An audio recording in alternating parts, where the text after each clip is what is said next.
Yes, students, we will read another chapter of history, colonial administration. तो हम पहले हमने कॉलोनियल रूल पढ़ा था, अब हम पढ़ेंगे कॉलोनियल एडमिनिस्ट्रेशन। तो कॉलोनियल रूल क्या है? कॉलोनियल का मतलब हो गया औपनिवेशिक, यानी कि अंग्रेजों ने जो भारत पर बिजनेस करने के लिए जो रूल किया था उसको कॉलोनियल रूल कहा जाता था। तो उस कॉलोनियल रूल को के बारे में हम पढ़े, हमने लास्ट प्रीवियस चैप्टर में हमने रीड किया है। अब यहाँ पर हम रीड करेंगे उनके एडमिनिस्ट्रेटिव सिस्टम को। तो देखिए, अबाउट द एडमिनिस्ट्रेटिव सिस्टम कैसा था उनका, उसके बारे में हम पढ़ेंगे। कौन कौन से चार्टर एक्ट उन्होंने पास किए उसके बारे में हम पढ़ेंगे। फिर उसके बाद में कौन कौन से ऑर्गेनाइजेशंस थी जिसको वो काम में लेते थे, इन सब चीज़ों के बारे में हम इसमें पढ़ेंगे। तो देखिए हम स्टार्ट करते हैं। जो सबसे पहले जो अर्ली एडमिनिस्ट्रेटिव स्ट्रक्चर कैसा था उसके बारे में हम पढ़ेंगे। तो देखिए, the conquest of India by the British was complete bye 1856। सबसे पहले जो भारत को अंग्रेजों ने 1855 में पूरी तरीके से जो है अपने अंडर कंट्रोल कर लिया था। देयर मेन इंटेंशन, उनका सबसे महत्वपूर्ण और सबसे पहला कारण क्या था भारत पर अटैक करने का या भारत पर अधिकार करने का? वो था प्रॉफिट कमाना। People's welfare in India never their concern, मतलब उन वो इस बात पर उनका कोई मतलब नहीं था कि भारतीयों के साथ क्या होगा क्या नहीं होगा। उनको तो बस अपनी खुद की जो जेबें थी वो भरना था, उनको प्रॉफिट कमाना था, पैसा कमाना था। ये उनका सबसे मेन जो है एम था। फिर उसके बाद में जो द ब्रिटिश पार्लियामेंट है उसने कई बार जो है इस चीज़ के लिए कानून बनाए ताकि कंपनी के ऊपर रेगुलेट किया जा सके और कंपनी को जो है यहाँ पे सही ढंग से काम करने के लिए कहा जा सके। तो इसके लिए कंपनी ने जो एक्ट पास किए वो थे रेगुलेटिंग एक्ट। तो रेगुलेटिंग एक्ट में क्या है, 1773 में रेगुलेटिंग एक्ट पास किया गया था जिसमें जो कंपनी के जो काम थे, अफेयर्स थे या जो भी उनकी एक्टिविटी थी उसको रेगुलेट किया गया और कंट्रोल किया गया। किसके द्वारा? ब्रिटिश पार्लियामेंट के द्वारा। और ये रेगुलेटिंग एक्ट कब बनाया गया था? 1773 में। द मेन प्रोविजन इसके क्या थे? The governor of Bengal was raise to the position, यानी कि जो बंगाल का जो अंग्रेज का अधिकारी हुआ करता था, अंग्रेजों का गवर्नर, उसको उसकी पोस्ट को बढ़ा दिया गया और उसको गवर्नर जनरल बना दिया गया। ये सबसे इम्पोर्टेंट लाइन है, इसको ध्यान से देखना है इसमें कि भाई बंगाल के गवर्नर को उन्होंने क्या बना दिया? गवर्नर जनरल बना दिया। फिर इसके बाद में देखिए आगे, जो गवर्नर जनरल जो है उसके लिए काउंसिल रखी गई 4 मेंबर्स की और उसमें मेजोरिटी से डिसीजन लिया जाता था। फिर उसके बाद में एक और इम्पोर्टेंट चीज़ है कि भाई इसी दौरान जो है कलकत्ता में क्या किया गया था? सुप्रीम कोर्ट को लागू किया गया था या सुप्रीम कोर्ट बनाया गया था। जो रेगुलेटिंग एक्ट था वो क्या हुआ? हाँ, failed the regulate activities of east India company. लेकिन ये रेगुलेटिंग एक्ट क्या हो गया? फेल हो गया ईस्ट इंडिया कंपनी के जो काम को रेगुलेट करने में, नियंत्रण करने में या उसकी शक्तियों पर जो है ध्यान रखने में, या गवर्नर जनरल को जो है गवर्नर जनरल की परिषद को और उसकी शक्तियों को सही ढंग से डिफाइन करने में फेल हो गया। अब बात करते हैं फिर इसी कारण से क्या हुआ? एक और एक्ट पास किया गया जिसे पीट्स इंडियन एक्ट कहा जाता है, पीट्स इंडिया एक्ट कहा जाता है, जो 1784 में पास किया गया था। वो किस लिए? जो कमियां रह गई थी रेगुलेटिंग एक्ट में उसको रेक्टिफाई करने के लिए ये किया गया था। ठीक है ना? तो Pitt's India act was pass year 1784, 1784 में इसको पास किया गया।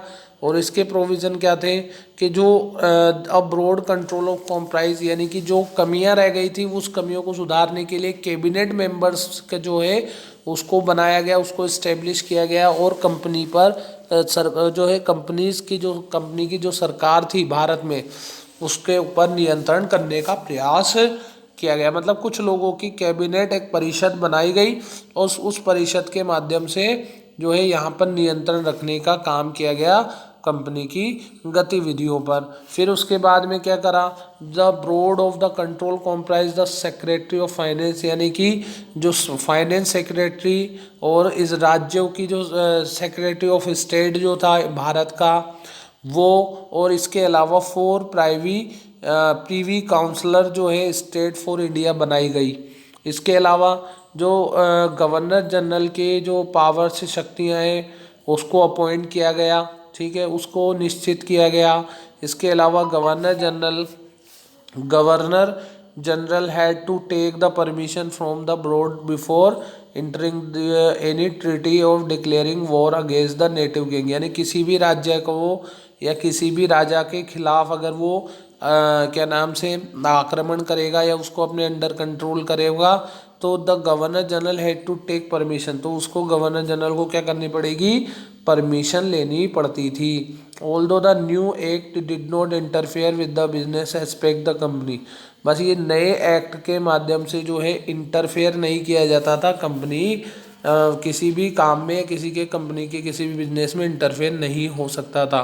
It did create system check the balance in the country, बस ये एक्ट बनाया गया था भारत में संतुलन, शासन के संतुलन को बनाए रखने के लिए। कब तक, 1858 तक। फिर इसके बाद में क्या हुआ, एक चार्टर एक्ट आया 1813 में, तो इसमें क्या हो गया था, east India company through the open Indian trade और टू ऑल ब्रिटिश मर्चेंट। क्या होता था कि इससे पहले क्या होता था, इस चार्टर एक्ट से पहले अंग्रेजों की अपनी मनमानी चलती थी, और ईस्ट इंडिया कंपनी की बात करें तो ईस्ट इंडिया कंपनी की अपनी मनमानी चलती थी, वही केवल भारत पर जो है व्यापार करते थे। तो ब्रिटिश पार्लियामेंट ने क्या करा, चार्टर एक्ट पास किया और इसमें क्या करा, कंपनी की मोनोपोली को ख़त्म करते हुए दूसरे जो ब्रिटिश मर्चेंट्स थे उनको भी यहाँ पर व्यापार करने की अनुमति दे दी, और ब्रिटिश क्वीन ने जो है सबको समान कर दिया, ठीक है। फिर इसके बाद में द चार्टर एक्ट 1833 में एंड हो गया, और कंपनी मोनोपोली जो थी, ट्रेड जो टी ट्रेड था यानी कि चाय का जो व्यापार था वो इंडिया से शिफ्ट कर दिया चाइना में, यानी चाइना से करने लग गए। और जो बॉम्बे और मद्रास प्रेसिडेंसी थी, कलकत्ता थी, वो डायरेक्ट कंट्रोल में कर दी गई किसके, गवर्नर जनरल के। अब बात करेंगे pillars of the British administration, यानी कि अंग्रेजों के प्रशासन के आधार स्तंभ की हम बात करेंगे, या कौन से जो पिलर्स थे जिन पर वो एडमिनिस्ट्रेटिव सिस्टम इस्टेब्लिश था। तो इसमें जो 4 जो है वो बताए गए हैं, 4 पिलर्स हुआ करते हैं। तो 4 पिलर्स कौन से थे जिस पर कि अंग्रेजों का प्रशासन या अंग्रेजों की प्रशासन व्यवस्था खड़ी हुई थी।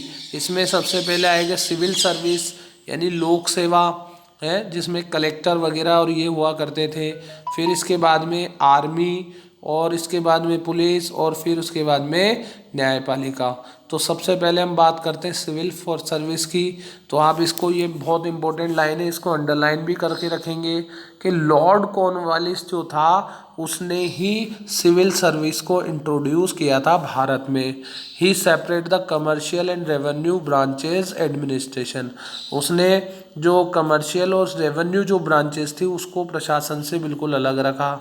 और उसने ही banned the acceptance of the presents by the administrative officials, यानी प्रशासनिक जो कर्मचारी हुआ करते थे या अधिकारी हुआ करते थे उनका जो है क्या नाम से बैन कर दिया कायमे इनके जो सिविल सर्विसेज के कामों में, या फिर जो है उनको हस्तक्षेप करने में। आगे देखो, फिर उन्होंने क्या करा, इन काम के लिए जो सिविल सर्विस के जो कर्मचारी थे इनको बहुत अच्छी सी उन्होंने एक सैलरी भी दी। Initially only the people nominated by the director of the company, इसमें जो लोग सिविल सर्विस में काम करने वाले लोगों को पहले नॉमिनेट किया जाता था कंपनी के डायरेक्टर के द्वारा। फिर उसके बाद में इसमें इंडियन लोग शामिल नहीं थे। In fact the 1793 a rule was trade that no Indian would be eligible, क्योंकि ऐसा माना जाता था कि जो 500 जो यूरो या डॉलर जो उनका जो पैसा था या उनकी जो सैलरी थी, इतनी सैलरी लेने के लिए भारतीय एलिजिबल नहीं थे। फिर उसके बाद में 1853 के चार्टर एक्ट को इंट्रोड्यूस किया गया, जिसमें जो है कंपटीशन रखा गया, जिस कंपटीशन और एग्ज़ाम के द्वारा ही इसमें जो है सभी लोगों को शामिल किया गया। अब जो व्यक्ति इस एग्ज़ाम को पास कर लेता था वो सिविल सर्विस में काम करता था अंग्रेज़ों के लिए लंबे समय तक। अब अगला पिलर हम चलते हैं, तो अगले पिलर में आते हैं इंडिया, जो अंग्रेज़ों की जो सेना थी आर्मी, वो तो Indian sepoys form the bulk of the company's army. कई सारे भारतीय जो सेनानी थे, सैनिक थे, वो उसमें शामिल थे अंग्रेजों की सेना में। The company of companies army which was a small number of group British territorial expansion. यानी कि जब भारत में उन्होंने अपने आप को एक्सपेंड किया, फैलाया, तो उस समय वो संख्या में बहुत कम थे। लेकिन जैसे जैसे वो भारत को जीतते गए, वैसे वैसे उनका जो नंबर ऑफ इंडियन सोल्जर्स उन्होंने रिक्रूट करते गए और लगभग 2 लाख सैनिक उन्होंने सेना में शामिल किए। जो the company sipahi were trained in the use of the latest arm. जो सिपाही थे कंपनी के, उनको प्रशिक्षित किया जाता था नए नए हथियार चलाने के लिए। And the success of the company establishing it's hold over the Indian rulers encourage more recruit in the army. मतलब उन्होंने इसमें सफलता सबसे ज़्यादा उनको कैसे मिली, जब उन्होंने भारतीय जो राजा थे उनको जो इनकरेज किया, बढ़ावा दिया कि वो उनकी सेना में शामिल हो। The soldiers did not have too many avenues for the promotion. लेकिन इन सेना जो भारतीय जो सैनिक हुआ करते थे उनको प्रमोशन नहीं मिलता था। अगला पिलर हम पढ़ेंगे जिसमें है police. To maintain the law and order and British fail need to regular police force. भाई रोजमर्रा के देखो, दूसरे राजाओं से या दूसरे जो विदेशी लोग थे उनसे लड़ाई करने के लिए या उनसे जो है कंपटीशन करने के लिए आर्मी हुआ करती थी। लेकिन जो उनकी रूलिंग सिस्टम में जो जो प्लेसेस होते थे उनमें जो लॉ एंड ऑर्डर संभालने के लिए उनको एक और आर्मी की ज़रूरत पड़ती थी, जिसको उन्होंने नाम दिया पुलिस फोर्स। और इसको जो है ये किसको लाया गया, किसके अंडर कंट्रोल में, लॉर्ड कॉर्नवालिस। जो उसने क्या करा, इस पुलिस फोर्स को और ज़्यादा ताकतवर और ज़्यादा काम वाला बना दिया। 1791 में जो है इसने क्या करा, सुप्रिटेंडेंट ऑफ पुलिस कलकत्ता के लिए अपॉइंट किया। और वहाँ पर जो है इसके अलावा उसके अंडर कंट्रोल जो चार्ज होता था, जो शहरों में संभालते थे, उसे कोतवाल कहा जाता था। फिर इसके अलावा जो सब डिवीज़न वगैरह थाना वगैरह होते थे उसमें दरोगा या थाना इंचार्ज होता था। फिर उसके बाद में डिस्ट्रिक्ट,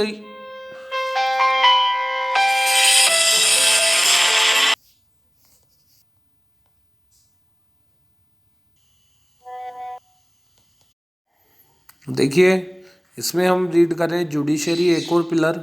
अब जुडिशरी में क्या होता था कि जो in India people use the follow base the local custom and tradition before the British took over the rule India. यानी अंग्रेजों के यहाँ पर शासन करने से पहले जो भारतीय थे वो अपने खुद के रूल्स और रेगुलेशन और कस्टम जो थे उनके परंपराओं के अकॉर्डिंग ही जो यहाँ पर रूल्स रेगुलेशन फॉलो करते थे, कानून मानते थे, है ना।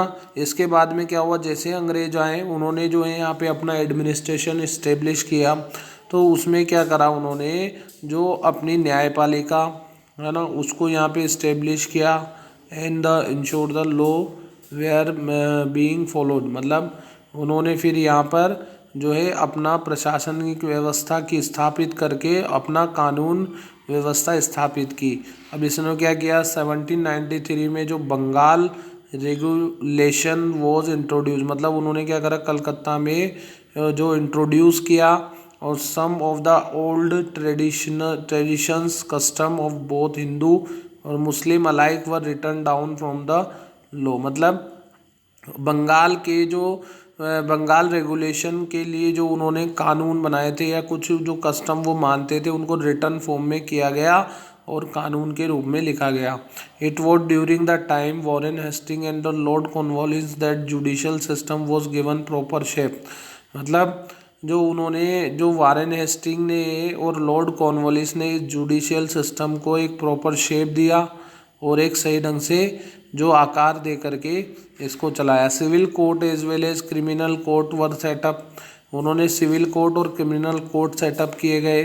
लॉ कमीशन वॉज अपॉइंटेड, और इसके लिए जो है कानून आयोग जो है उन्होंने वो अपॉइंट किए। इसके अलावा रूल ऑफ लॉ इस्टेब्लिश किया, सिटीजन्स को इन सभी के सामने जो कानून के समक्ष सभी को बराबर समझाया बताया, या कानून को सभी के लिए इक्वल बनाया। तो ये काम उन्होंने वारेन हेस्टिंग और लॉर्ड कॉर्नवालिस ने किया था। इसके अलावा डिस्क्रिमिनेशन अगेंस्ट द इंडियंस, भारतीयों के साथ भेदभाव। देखिए ये सारी चीज़ों में एक चीज़ सबसे महत्वपूर्ण है जो दिखाई देती है हमें, कि जो एडमिनिस्ट्रेटिव स्ट्रक्चर था उसमें कहीं पर भी भारतीयों को रेस्पॉन्सिबल नहीं बनाया गया, कहीं भी ऊंचे पदों पर भारतीयों को नहीं रखा गया। The field of the employment was narrow, मतलब उन्होंने क्या करा, जो पोस्टें थी छोटी छोटी पोस्टें उन्हीं पर केवल इंडियंस को रखा, जैसे कि दरोगा, चौकीदार और सिपाही की पोस्ट पर। This was mainly because British were convinced administration based the British ideas, क्योंकि वो चाहते थे, क्योंकि जो अंग्रेज़ों के विचार के अनुसार, सोच के अनुसार ही यहाँ पे प्रशासन व्यवस्था थी, तो उसी के अकॉर्डिंग उन्होंने जो है लोगों को नौकरी पर रखा और उनको पद दिए, और वो केवल भारतीयों को अपने इशारों पर नाचने वाला ही जो कर्मचारी रखना चाहते थे। इसी कारण से उन्होंने ऊंचे पदों पर अंग्रेजों जो भारतीयों को उन्होंने क्या नहीं दिया, भारतीयों को जो ऊंचे पद नहीं दिए, और भारतीयों को केवल छोटे छोटे कामों पर ही रखा गया। ये भारतीयों के साथ में एक बहुत बड़ा डिस्क्रिमिनेशन था। तो हम अगले वाले वीडियो में क्वेश्चन आंसर सॉल्व करेंगे और क्वेश्चन आंसर्स करेंगे। Thank you, bye.